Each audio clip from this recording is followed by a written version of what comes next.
dari Prodi Manajemen Fakultas Ekonomi Universitas Islam Negeri.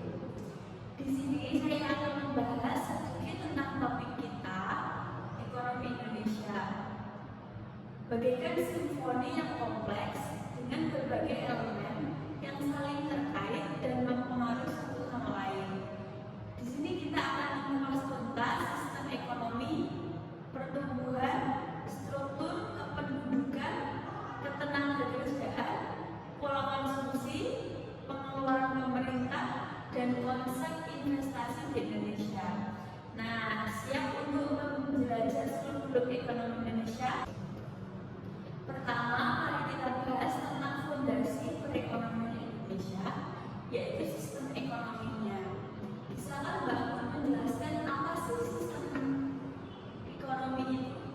Baik, sistem ekonomi sendiri dapat diartikan sebagai sistem yang mengatur perekonomian suatu negara dalam rangka mencapai tujuan negara seperti halnya Indonesia yang saat ini menerapkan sistem ekonomi Pancasila dalam sistem perekonomiannya. Benar sekali, Indonesia menganut sistem ekonomi Pancasila yang menggabungkan prinsip-prinsip ekonomi liberal dengan nilai-nilai Pancasila. Nah, sistem ini juga menekankan keseimbangan antara peran pemerintah dan swasta dalam memajukan ekonomi nasional. Menarik sekali. Lalu bagaimana dengan pertumbuhan dan struktur ekonomi Indonesia, Mbak Jola? Kalau menurut saya ya, ekonomi Indonesia dalam beberapa tahun terakhir ini itu menunjukkan tren positif. Nah, pada tahun 2023, ekonomi Indonesia besar sebesar 53%. Nah, didorong oleh sektor industri pengolahan, perdagangan, dan jasa. Lalu struktur ekonomi Indonesia masih didominasi oleh sektor jasa, diikuti oleh sektor industri dan juga pertanian. Begitu sih. Angka yang cukup impresif. Tapi apakah pertumbuhan ini merata di seluruh wilayah Indonesia? Belum rata sih Mbak Lisa, karena masih terdapat kesenjangan ekonomi yang cukup menjadi perhatian pemerintah saat ini. Hal ini perlu menjadi perhatian pemerintah dalam upaya mencari pertumbuhan ekonomi yang lebih merata dan inklusif bagi penduduk di Indonesia ini. Oke. Selanjutnya kita bicara tentang penduduk. Bagaimana persebaran penduduk di Indonesia menurut kalian? Menurut saya, kependudukan Indonesia masih mengalami beberapa masalah demografis seperti overpopulation, tingginya tingkat pertumbuhan, persebaran penduduk yang tidak merata. Selain itu, terdapat beberapa non-demografis, tingkat kesehatan yang rendah, pendidikan yang rendah, dan banyaknya jumlah penduduk yang miskin. Nah, karena itu pemerintah itu harus memberikan solusi masalah tersebut dengan mendorong program keluarga berencana seperti memberikan sosialisasi terkait jumlah anak, adanya program pembangunan yang merata. Selain itu, pemerintah juga memberikan akses kesehatan dan pendidikan yang memadai serta terjangkau di seluruh wilayah Indonesia dan memberikan bantuan kepada masyarakat miskin. Menanggapi adanya permasalahan demografi di Indonesia, yaitu memiliki populasi yang besar dan terus bertumbuh, bagaimana hal ini mempengaruhi ekonomi Indonesia? Benar sekali, jumlah penduduk Indonesia kan cukup besar.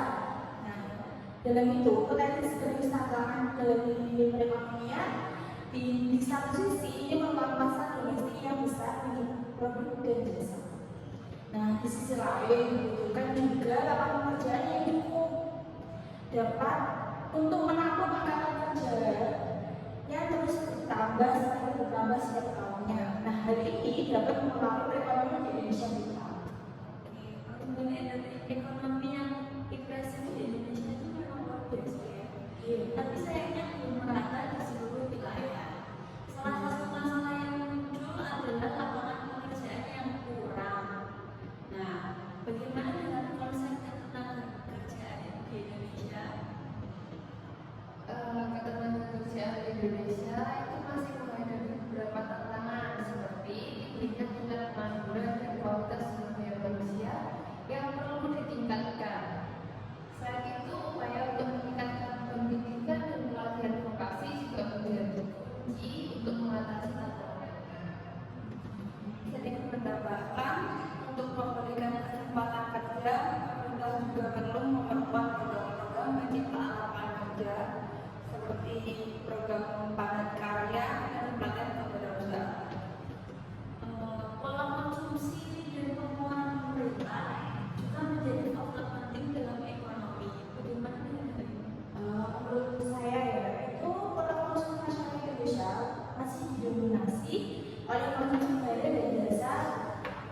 Indonesia.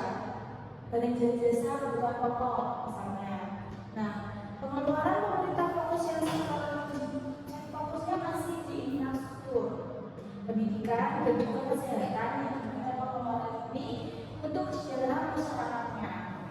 Nah, penting untuk meningkatkan efisiensinya dan efektivitas pengelolaan pemerintah yang mendorong kegiatan perekonomian seperti yang lebih Dengan hal tersebut, apakah ada faktor yang mempengaruhi konsumsi dan pengeluaran? ada faktor yang mempengaruhi konsumsi pemerintahan menurut saya yaitu diantaranya ada pendapatan, kekayaan, suku bangsa, perkiraan masa depan, posisi penduduk, jumlah penduduk, keadaan adat dan sosialnya, dan juga gaya hidup seseorang juga mempengaruhi, serta kecenderungan mengkonsumsi produk dan jasa. Terakhir, menurut kalian, bagaimana dengan konsep investasi di Indonesia? Kalau menurut saya, iklim investasi di Indonesia terus membaik, ditandai dengan kemudahan perizinan dan insentif yang menarik bagi investor. Namun masih ada beberapa tantangan yang perlu dibenahi, yaitu membuat investor asing yang telah tertarik berinvestasi di Indonesia seperti infrastruktur dan birokrasi yang masih berkembang. Jika menurut saya itu angka investasi di Indonesia untuk semester 1 2023 mencapai 678,7 triliun. Menurut saya itu meningkat sebesar 16,1% dibandingkan dengan periode tahun sebelumnya.